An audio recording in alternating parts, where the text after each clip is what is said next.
আসসালামু আলাইকুম। আমি মোহাম্মদ সাব্বিরুল ইসলাম। আমার বাসা মিরপুর 12। আমি 2022 সাল থেকে ভাইয়ের ইউটিউব চ্যানেলে ভিডিওটা দেখি, ক্রিকেটের ভিডিও। আমার ছোটবেলা থেকে স্বপ্ন আমি একজন বাংলাদেশের প্লেয়ার হব। আর তারপরে আমি ভাইয়ের সাথে যোগাযোগ করি। যোগাযোগ করার পরে আমি নিজে নিজে ধারণা করি মনে হয় ভাইয়া আমাকে একটা হেল্প করবে। অবশ্যই সে হেল্পটা আমাকে ভাইয়া করছে। আমি ওনার সাথে যোগাযোগ করে, ফ্যামিলির সাথে যোগাযোগ করে, ফ্যামিলির সাপোর্টে ওনার সাথে যোগাযোগ করে আসছি এখানে। এসে তারপরে ভর্তি হলাম, সব কিছু করলাম। তো কবে থেকে প্র্যাকটিস জয়েন করতে চাচ্ছো? কালকে থেকেই? আমি বৃহস্পতিবার থেকে প্র্যাকটিস জয়েন করতে চাচ্ছি। আচ্ছা, কোনো সমস্যা নেই। তোমার এখন বয়স কত চলে? আমার এখন বয়স 19 বছর চলে। 19 বছর? জি। আচ্ছা, তুমি আমাদের ভিডিও দেখো প্রায় কয় বছর যাবত? 3 বছর যাবৎ। আচ্ছা, তো 3 বছর যাবত ভিডিও দেখো, তো 3 বছর আগে কেন আসা নাই? আসেনি, ওই সময় আমার পড়ালেখার চাপ ছিল, এবং কি আমি এক জায়গায় ছিলাম, এদিকে আসা হয় নাই। তো এখন কি পড়ালেখার চাপ নাই? এখন তো পড়ালেখার চাপ এত বেশি নাই। এখন সকালবেলা প্র্যাকটিস করব, রাতের বেলা পড়বো। আচ্ছা, কিসে পড়ো তুমি এখন? আমি এখন এসএসসি দিব এই বছর। এসএসসি দিবা? ওকে, তো তুমি যখন আমাদের ভিডিও দেখার পর কখন মানে তোমার কাছে মনে হয়েছে আমাদের ভিডিও দেখার পরে যে আমি এখানে ভর্তি হলে ভালো কিছু করার একটা সম্ভাবনা আছে, এই অনুভূতিটা তোমার কখন ফিল হয়েছে? আমি আপনাদের ইউটিউব চ্যানেলে ঢুকলাম, আপনাদের ইনফরমেশন দেখলাম, সব কিছু আপনাদের নাম্বার দেওয়া ছিল। তারপরে আবাহনী মাঠের ভিডিও ছিল।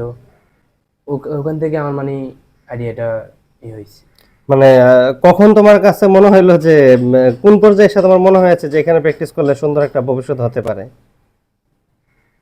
আমি গত বছরে ভর্তি হতাম, কিন্তু হতে পারিনি একটু পারিবারিক সমস্যার কারণে। তার জন্য এখন টাকা ম্যানেজ করে ফ্যামিলিদেরকে বলে এখন আসছি। আচ্ছা, তার মানে তোমার গত 1 বছর আগে তোমার মনে হয়েছিল যে জি। এখানে প্র্যাকটিস করব, সুন্দর একটা ভবিষ্যৎ করার জি। জন্য হয়তো এখান থেকে সম্ভব, এই তো? জি। হয়তো টাকা পয়সার কারণে তুমি মানে 1 বছর আগে আসতে পারো নাই বা আগে আসতে পারো নাই। এখন ফ্যামিলির সাথে কথা বলে টাকা পয়সা ম্যানেজ করার পর দেন আসছো জি। এবং প্র্যাকটিসে ভর্তি হয়েছে। আর ওই পাশে দেখা যাচ্ছে তোমার ক্রিকেট সেট, ওগুলো তোমার ক্রিকেট সেট নতুন নিয়ে আসছো ভর্তি হয়ে প্র্যাকটিস করার জন্য, তো জি। হাতে বল, জি। বলটা তো মনে হয় নিশ্চয়ই নতুন। জি, অবভিয়াসলি নতুন। আচ্ছা, তো তোমার ফ্যামিলি থেকে ফুল সাপোর্ট আছে ক্রিকেটে? ইনশাল্লাহ ফ্যামিলি সাপোর্ট করছে। আমার একজন কাকা আছে, উনি আমাকে সাপোর্ট করতেছে। আচ্ছা, তুমি যে ডিরেক্ট আমার বাসায় চলে আসলা, তোমার কি ডর করে নাই, মানে ভয় পাও নাই? না, আমি কেন ভয় পাবো? আমি আপনার ভিডিও দেখছি, সত্য মনে হয়েছে, তার জন্য আপনার সাথে যোগাযোগ করে ডাইরেক্ট আপনার বাসায় আসছি। এখন তো বর্তমানে অনেক প্রতারণা হয় বা মানুষ ঠকে, তোমার কাছে কেন আমাকে বিশ্বস্ত মনে হয়েছে বলো? বিশ্বাস তো মনে হয়েছে, আপনার চ্যানেলের মধ্যে ইনফরমেশন ঠিক ছিল, এবং কি অন্যজনে তো চ্যানেলের মধ্যে রং নাম্বার দিয়ে রাখে, মানে ওই নাম্বার চালুই হয় না। আমি আপনাকে কল করছি, আপনি নিজের কাজের কারণে কল ধরতে পারেন নাই, পরে আমাকে নিজে আপনি কল ব্যাক করছেন। পরে কথা বলছি, কথা বলার পরে কথা হয়েছে আর 2 দিন আগে।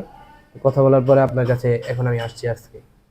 আচ্ছা, অনেকেই তো এরকম আসতে গেলে সাহস পায় না, তো তুমি তো সাহস করে আসছো। এখন অনেকে এই ভিডিওটা যারা দেখবে তারা বলতে পারে মাঠে না এসে বাসায় কেন? বাসায় আসছি মাঠে, এখন তো 4টা বাজে, মাঠে করা যাবে না। মানে বেসিক্যালি এখন মাঠে প্র্যাকটিসের সময় না, সময় যার কারণে আমি বাসায় আসছি। বাসায় আসছো। যেহেতু তুমি প্র্যাকটিস টাইমে আসো নাই, প্র্যাকটিস টাইমের পরে আসলে তো বাসায় আসা ছাড়া কোনো অপশন নেই, কারণ একটা মানুষ তো আর বাসায় মাঠে 24 ঘন্টা বসে থাকবে থাকে না। না। জি। এই জন্য এই তো বিষয়টা। জি। আচ্ছা, যাই হোক, তো এখন তোমার ভবিষ্যৎ পরিকল্পনা কি ক্রিকেট নিয়ে? আমি একজন বাংলাদেশের প্লেয়ার হব, এটাই ভবিষ্যৎ পরিকল্পনা। কার মতো হতে চাও বাংলাদেশ টিমের? আমি সাব্বির রহমানের মতো হতে চাই। আচ্ছা, তোমার নাম মতো সাব্বিরুল ইসলাম, দ্যাট মিন্স সাব্বিরের মতো হতে চাই। জি। তুমি কি মূলত ব্যাটসম্যান না বলার? আমি মূলত বলার। পেস বলার? জি। আচ্ছা, তো তোমার বাংলাদেশের শ্রেষ্ঠ পেস বলার কে তোমার দৃষ্টিতে, বা কে তোমার favourite player? Cutter master Mustafizur Rahman. আচ্ছা, আর ব্যাটসম্যান হচ্ছে সাব্বির রহমান। জি। ওকে, সো দেশের বাইরে বাংলাদেশ ব্যতীত অন্য কোনো দেশ হলে কোন দেশের প্লেয়ার বা কে তোমার ফেভারিট প্লেয়ার? ইংল্যান্ডের প্লেয়ার আপনার জোপরা, তারপরে অস্ট্রেলিয়ার প্লেয়ার আপনার মিচেল স্টার, তারপরে আপনার নিউজিল্যান্ডের প্লেয়ার বল। ওকে, সো তুমি এখন যে আশা নিয়ে আসছো, আমি দোয়া করি তোমার আশাটা পূর্ণ হোক, তোমার আল্লাহ তোমার মনে আশা পূরণ করো। এখন তোমার মতো এরকম যারা নতুন ক্রিকেটে ভর্তি হতে চায় তাদের উদ্দেশ্যে তুমি কিছু বলতে চাও, বা তারা কিভাবে যোগাযোগ করবে, কোথায় আসবে, কি করবে, ডিটেলসটা একটু বলো তাইলে শুনি।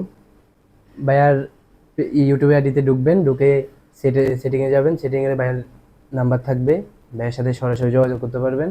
ওনার বাসা হয়েছে সোনিয়াখার পাশে, সোনিয়াখানা, ধানমন্ডি শঙ্কর। ধানমন্ডি শঙ্করের পাশে, ওনার সাথে যোগাযোগ করতে পারেন। আচ্ছা, তো যারা নতুন আসে, তুমি তো ঢাকার ভিতরেই ছিলা, যারা ঢাকার বাইরে থেকে আসে তাদের উদ্দেশ্যে কি ইনফরমেশন দিতে চাও একাডেমি সম্পর্কে বা এই প্র্যাকটিসে ভর্তি হওয়া সম্পর্কে?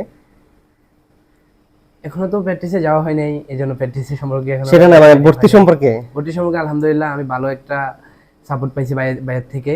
ভাই আমাকে অনেক সাপোর্ট করছে এবং আমাকে সব কিছু ভাইয়া নিজেই জোগাড় করে দিছে, আমি কিছুই করতে হয় নাই।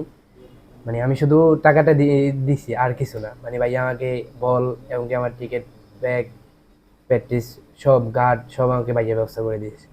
ইনশাল্লাহ ভাইয়ের থেকে হেল্পটা পাবেন আশা করি। ইনশাল্লাহ ভাইয়া ভবিষ্যতে আমাদেরকে আরো হেল্প করবে। ওকে, তো তোমার জন্য দোয়া রইলো, আর যারা নতুন আসবে তাদের জন্য শুভকামনা রইল। আমার তরফ থেকে শুভকামনা রইলো, আর তোমার জন্য শুভকামনা রইলো। তো ইনশাল্লাহ। অবশেষে সবাইকে একটা সালাম দিয়ে দাও। আসসালামু আলাইকুম।